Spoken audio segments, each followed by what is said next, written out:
Konti lang daw ang pumapasok na galunggong ngayon kasi walang mabili sa sources. So talagang ang galunggong will remain high.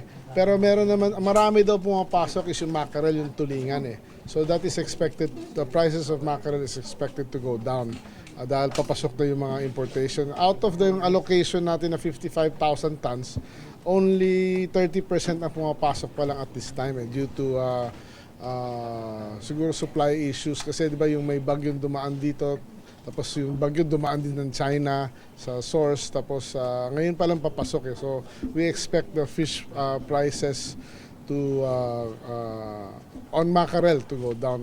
But of course, meron pa tayo mga bangus, tilapia, wag ho natin kalimutan yung sariling atin yon. At so, kung medyo mahal ang galunggong, sana bumili kayo dun sa... Sir, magkano na po yung peak na nakikita natin sa monitoring ng galunggong po? Tingin ko 300 is peak tingin ko. So kung mag-remain high siya, kailan kaya natin makikita yung pagbaba nito? Ang galunggong wag na natin asahan kasi wala daw supply talaga worldwide.